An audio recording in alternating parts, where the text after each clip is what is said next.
जय हिंद साथियों, नमस्कार। स्वागत है आप सभी का आपके अपने YouTube channel Mukesh Mahendra education पर। सभी को राधे राधे, जय श्री कृष्णा। तो प्यारे विद्यार्थियों, आज हम बात करेंगे कक्षा 12 भूगोल का चैप्टर नंबर 2 है मानव बस्तियां, और इस चैप्टर के वेरी मोस्ट इंपोर्टेंट क्वेश्चन इस क्लास के अंदर हम कवर करने वाले हैं। ठीक है, वही क्वेश्चन पढ़ेंगे जो प्यारे विद्यार्थियों आपके एग्जाम की दृष्टि से इंपॉर्टेंट हैं। चलो शुरू करते हैं। चैप्टर आपका मानव बस्तियां जो चैप्टर रहने वाला है, और इस चैप्टर के कुछ मोस्ट इंपोर्टेंट क्वेश्चन हम इस क्लास के अंदर लिए हैं।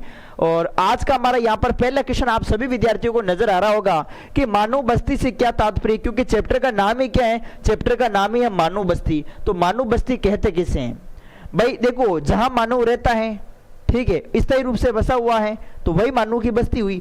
तो मानव बस्ती की परिभाषा में ऐसे लिखेंगे प्यारे विद्यार्थियों कि जहां लोग अपने रहने के लिए घर बनाकर परिवार के साथ रहते हैं, उस स्थान को मानव बस्ती कहते हैं। यहाँ सड़क, पानी, बिजली, विद्यालय तथा अन्य आवश्यक सुविधाएं भी होती है। उदाहरण जैसे कि गांव हो गया, कस्बा हो गया, या प्रमुख शहर हो गया, ये सभी मानव बस्तियां ही हैं। इस चित्र के माध्यम से आप देख रहे हैं प्यारे विद्यार्थियों, यहाँ पर देखेगा ये घर ये रहा, ये घर ये रहा, ये घर ये रहा। ठीक है, तो यहाँ पर जो है मनुष्य अंदर रहता है, ठीक है, अपने परिवार के साथ रहता है। तो ये क्या हुई? मनुष्य की एक स्थायी बस्ती हुई। ठीक है, उसी प्रकार से ये देखिएगा प्रमुख उद्योग धंधे, यहाँ पर प्रमुख शहर वगैरह हो गया, तो ये क्या है? मानव बस्ती है। ठीक है, तो आप बता सकते हैं कि एक स्थान जो साधारण रूप से स्थायी रूप से बसा हुआ हो और वहां पर मनुष्य का निवास हो, उसे मानव बस्ती कहा जाता है। ये सीधी सी परिभाषा, बिल्कुल आपको ये समझ में आ गया होगा। ठीक है, चलो उसी पर ये प्रश्न आ सकता है पेपर में, मानव बस्ती किसे कहते हैं। आगे देखिएगा, दूसरा प्रश्न आपके सामने दे रखा है, पाड़ा, पाना, ढाणी, नगला किस बस्ती के प्रमुख नाम है? प्यारे विद्यार्थियों, यहाँ पर देखिएगा भाई, आपको यहाँ पे अलग अलग नाम नजर आ रहे होंगे। पाड़ा है, पाना है, ढाणी है, नगला है, किस बस्ती के नाम है? आपने चैप्टर नंबर 2 प्यारे विद्यार्थियों, अपने जो मानव बस्ती है, इस चैप्टर को हमने यहाँ पर बस्ती को दो भागों के अंदर बांटा है। एक तो ग्रामीण बस्ती, एक नगरीय बस्ती। तो ग्रामीण बस्तियों के मैंने 4 प्रकार आपको बताए हैं, अगर आपको याद हो तो। सबसे पहले गुच्छित बस्ती, फिर यहाँ पर अर्धगुच्छित बस्ती, फिर पल्ली बस्ती, और फिर प्रक्षेपित बस्ती। तो उसमें प्यारे विद्यार्थी जो पल्ली बस्ती है, पल्ली बस्ती को हम जो है पाड़ा, पाना, ढाणी, नगला कह सकते हैं। तो यहां पर देखिएगा, पाड़ा, पाना, ढाणी, नगला ये प्रकीर्ण यानी बिखरी हुई ग्रामीण बस्तियों के स्थानीय नाम है। ठीक है, इसको हम यहाँ पर पल्ली बस्ती भी कह सकते हैं। प्यारे विद्यार्थियों ध्यान रखना, कौन सी बस्ती कह सकते हैं? पल्ली बस्ती कह सकते हैं, ध्यान रखना। तो सरल भाषा में जब गांव के घर एक ही स्थान पर न होकर दूर दूर बने होते हैं, ठीक है, उसे प्रकीर्ण बस्ती कहते हैं या फिर पल्ली बस्ती कहते हैं। इस चित्र के माध्यम से आप देख रहे हैं प्यारे विद्यार्थियों, एक घर यहां बना हुआ है, वापस एक घर यहां बना हुआ है, एक घर यहां बना हुआ है। ठीक है, तो दूर दूर घर बने हुए हैं। ठीक है, तो पल्ली बस्ती में यही होता है फिर विद्यार्थियों, यानी बस्ती जो है ना, इसके अन्य नाम यहाँ पर पाड़ा, पाना, ढाणी, ये नगला, ये पल्ली बस्ती के नाम है। आप ऐसे बता सकते हैं, इसके अंदर घर बहुत दूर दूर होते हैं। ठीक है, चलो, और बाकी ये सभी प्रश्न आपको देखो प्यारे विद्यार्थियों अच्छे से याद करने हैं, एग्जाम की दृष्टि से इंपॉर्टेंट हैं। तो यहाँ पर मैंने अगला क्वेश्चन लिया है, गुच्छित बस्तियां कहाँ पाई जाती हैं? प्यारे विद्यार्थियों, गुच्छित बस्ती में क्या होता है? गुच्छित बस्ती में आपको ये नजर आ रहा होगा, यहाँ पर आप देखेगा, यहाँ पर घर जो है बिल्कुल पास पास में सटे हुए हैं।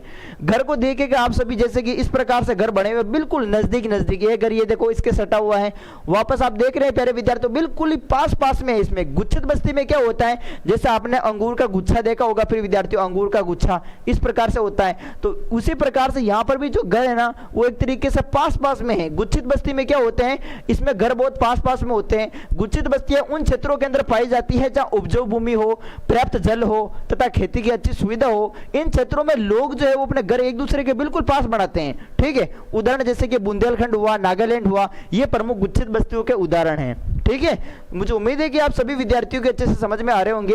प्यारे विद्यार्थियों देखो, मैं कंप्लीट आपको जो है क्लास 12 ज्योग्राफी की, क्लास 12 हिस्ट्री की, क्लास 12 पॉलिटिकल साइंस की, क्लास 12 हिंदी अनिवार्य, क्लास 12 हिंदी साहित्य, अदर सभी सब्जेक्ट की तैयारी प्यारे विद्यार्थियों यानी 8 सब्जेक्ट की कंप्लीट तैयारी अपने ऐप पर चल रही है। और अपना ऐप है महेंद्र बिहावर कोचिंग, ये आपको प्ले स्टोर से डाउनलोड करना होगा प्यारे विद्यार्थियों। कंप्लीट जो तैयारी है वो अपने ऐप पर चल रही है। ठीक है, ऐप पर नाम मात्र शुल्क पर मैं आपको कंप्लीट तैयारी करवा रहा हूं। कंप्लीट अगर आपको थ्योरी पढ़ना है मेरे से, तो आप ऐप डाउनलोड करें महेंद्र बिहावर कोचिंग और कोर्स ज्वाइन करें। कोर्स में आपको देखो नोट्स फ्री मिल जाएंगे, कंप्लीट चैप्टर वाइज नोट्स मिल जाएंगे पूरी बुक के। ठीक है, plus most question chapter wise आपको कंप्लीट मिल जाएंगे। ठीक है, वेरी मोस्ट इंपोर्टेंट जो आपके अर्धवार्षिक हो चाहे आपके बोर्ड एग्जाम हो, उस वेरी जो मोस्ट क्वेश्चन है वो सब कुछ कवर करवा दूंगा। और पूरी गारंटी रहेगी कोर्स से एक क्वेश्चन भी बाहर नहीं जाएगा। अगर आप कोर्स ज्वाइन करते हैं तो पूरा का पूरा बोर्ड पेपर हो चाहे अर्धवार्षिक पेपर हो चाहे प्री बोर्ड अदर कोई भी पेपर हो, आप आराम से पूरा नंबर ला पाओगे। ठीक है, चलो आगे देखिएगा प्रमुख अगला प्रश्न है कि ग्रामीण बस्तियों के प्रकार बताते हुए संक्षेप में लिखिए, उत्तर लिखिएगा। तो अभी मैंने आपको बताया था प्रिय विद्यार्थियों, ग्रामीण बस्तियों के प्रमुख 4 प्रकार थे, जिसमें पहला प्रकार है गुच्छित बस्ती, सघन बस्ती। इस बस्ती में घर एक दूसरे के बिल्कुल पास में होते हैं, जो अभी हमने देखा था प्रिय विद्यार्थियों। ये जो बस्ती होती है प्रिय विद्यार्थियों, ये आयताकार होती है, ध्यान रखना। ये बस्ती कैसी होती है? ये बस्ती आयताकार होती है प्यारे विद्यार्थियों। गुच्छित बस्ती कैसी होती है? आयताकार होती है, अरी आकार की होती है, और इसमें घर बहुत पास पास होते हैं। अभी हमने देखा था बुंदेलखंड हुआ, बुंदेलखंड नागालैंड हुआ, ये इसी बस्ती के प्रमुख उदाहरण हैं। इसके अलावा देखिएगा अगला प्रकार आपके है ग्रामीण बस्ती का, वो है अर्धगुच्छित बस्ती। अर्धगुच्छित बस्ती में क्या होता है प्रिय विद्यार्थियों, कोई बड़ा गांव है, बड़े गांव के टूटने के कारण बनती है। गुच्छित बस्ती में हमने देखा था प्रिय विद्यार्थियों, घर बिल्कुल पास पास में छटे हुए थे इस प्रकार से। तो यानी कि लोग जो है वो इस घर को, अपने जो प्रारंभिक स्थान, जो अपना मूल स्थान है जहां वो रह रहे हैं, उस स्थान को छोड़कर वो यानी या तो कुएं पे चले जाते, बेरे पर, ठीक है, खेतों के अंदर चले जाते, वहां जाकर जो वो बस जाते हैं, ठीक है। यानी कि गुच्छित बस्ती का प्रमुख उदाहरण देखा था, जिसमें घर बहुत पास पास होते थे। तो इसमें से कोई लोग जो है वो अपने बेरे पे चले जाते, अपने खेतों के अंदर चले जाते, वहां जाकर बस जाते, ठीक है। तो बड़े गांव के टूटने के कारण जो बस्ती बनती है उसको हमने बोला अर्धगुच्छित बस्ती। प्यारे विद्यार्थियों, इनमें कुछ घर जो है, कुछ घर पास पास होते हैं तथा कुछ थोड़ी दूरी पर बने होते हैं। ये वैसे अर्धगुच्छित बस्ती हमें जो है वो कहां देखने को मिलेगी? ये हमारे गुजरात व राजस्थान के अंदर प्यारे विद्यार्थियों ध्यान रखना, ये गुजरात व राजस्थान में ये बस्ती जो है वो देखने को मिलेगी, गुजरात और राजस्थान। चलो नेक्स्ट अगला देखेगा। अगला प्रमुख प्रकार आपके सामने है पल्लीकृत बस्ती। जब एक बड़े गांव के आसपास छोटे छोटे समूह में घर बसे होते हैं तो उसे पल्लीकृत बस्ती कहते हैं, जिसके हमने नाम भी दिए थे, पाड़ा है, इसके अलावा पाना है, इसके अलावा ढाणी है, इसके अलावा नगला है। ये इसी बस्ती के प्रमुख नाम थे। आप देख सकते हैं चित्र के माध्यम से, पल्लीकृत बस्ती का ये प्रमुख उदाहरण है। इसके अलावा अगला प्रमुख है परिकीर्ण बस्ती या बिखरी हुई बस्ती, ठीक है, जिसे हम एकाकी बस्ती भी कहते हैं। इसके अंदर घर बहुत दूर दूर होते हैं, जंगल में होते हैं। इस बस्ती में घर एक दूसरे से काफी दूर बने होते हैं, प्रत्येक परिवार अपने खेत या भूमि के पास अलग रहता है, ठीक है। इसे परिकीर्ण बस्ती कह दो चाहे एकाकी बस्ती कह दो, इसमें घर बहुत दूर दूर एकांत के अंदर होते हैं। ये घर ये बना हुआ, वापस 1 किलोमीटर में ये बना हुआ, 1 किलोमीटर में वो बना हुआ, इस प्रकार से इसमें घर बहुत दूर दूर होते हैं, ठीक है, ये ध्यान रखें। बाकी प्यारे विद्यार्थियों, अगर आपको देखो कंप्लीट तैयारी करनी है मेरे साथ, तो अभी Mahendra Beawar coaching app download करो प्ले स्टोर से, और ये मेरे व्हाट्सएप नंबर है। अगर किसी प्रकार का कोई भी डाउट हो तो मुझे आप व्हाट्सएप पर मैसेज कर सकते हैं। प्यारे विद्यार्थियों, भूगोल की नोट्स बुक देना, भूगोल की नोट्स बुक भी है प्यारे विद्यार्थियों। अगर आप घर पर मंगवाना चाहते हैं तो घर पर भी मंगवा सकते हैं। बुक आपके 3 दिन में पहुंच जाएगी पोस्ट ऑफिस के माध्यम से। ये मेरे द्वारा तैयार हस्तलिखित नोट्स बुक है। बहुत सारे विद्यार्थी इसको पढ़कर बोर्ड एग्जाम में टॉप किए हैं, और ये बुक आप घर पर मंगवा सकते हैं। और चाहते हैं पीडीएफ फॉर्मेट में पढ़ना तो पीडीएफ फॉर्मेट में पढ़ना चाहते हैं तो महेंद्र ब्यावर कोचिंग अपना ऐप है, कोर्स ज्वाइन करते हैं तो कोर्स में फ्री दे रखी प्यारे विद्यार्थियों। और बाकी अलग से लेते हैं तो अलग से भी आपको 99 में मिल जाएगी। बाकी आप इसको घर पर भी मंगवा सकते हैं प्यारे विद्यार्थियों। ये मेरे व्हाट्सएप नंबर दे रखे हैं। अगर आप ये नोट्स बुक घर पर मंगवाना चाहते हैं, भूगोल की हस्तलिखित नोट्स बुक, तो ये घर पर भी आपके पहुंच जाएगी 3 दिन में पोस्ट ऑफिस के माध्यम से। भले आप भारत के किसी भी राज्य से हो, जहां भी एनसीईआरटी सिलेबस है प्यारे विद्यार्थियों, सभी के लिए जो है वो ये बुक जो है वो काम आने वाली है। चलो फिर हम आगे बात करते हैं। यहां पर देखिएगा, हमारे ऐप से बेहतर तैयारी करें, ये Mahendra Beawar coaching app download करके, ठीक है। आगे देखिए प्यारे विद्यार्थियों, अगला प्रश्न आपके सामने दे रखा है, किस नगर को छावनी नगर के नाम से भी जानते हैं? तो प्यारे विद्यार्थियों, यहां पर देखिएगा, अंबाला जो है वो भारत का एक प्रसिद्ध छावनी नगर है। अंबाला हो गया, जालंधर हो गया, ठीक है। यहाँ सैनिक देखो, जहां सेना के प्रमुख सैनिक रहते हैं तथा सैन्य कार्यालय और प्रशिक्षण केंद्र होते हैं, उन्हें छावनी नगर कहते हैं। और इन्हें यहाँ पर जो है वो किस नाम से जानते हैं? इन्हें यहाँ पर गैरीसन नगर के नाम से जानते हैं प्रिय विद्यार्थियों, ठीक है। जो छावनी नगर होते हैं इन्हें गैरीसन नगर के नाम से जानते हैं। ये देखिएगा छावनी नगर अंबाला है, ठीक है, आप देख सकते हो इस प्रकार से ये छावनी नगर होते हैं, ठीक है।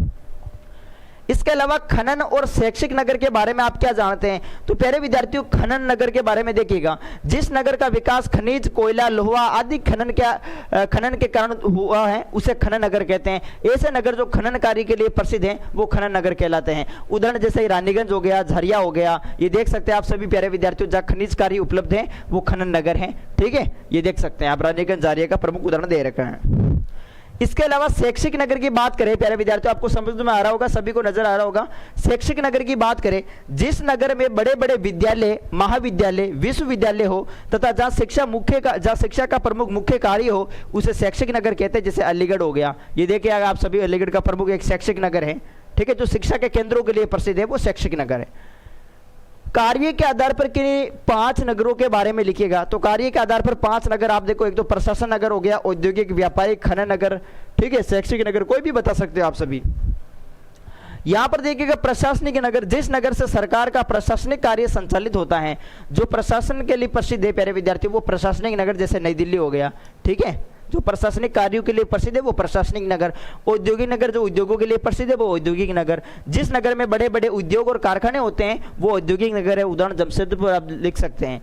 इसके अलावा व्यापारिक नगर, जिस नगर में खरीद और बिक्री और व्यापार अधिक होता है उसे व्यापारिक नगर कहते हैं, जो व्यापार के लिए प्रसिद्ध है, जैसे कि मुंबई इसका प्रमुख उदाहरण है।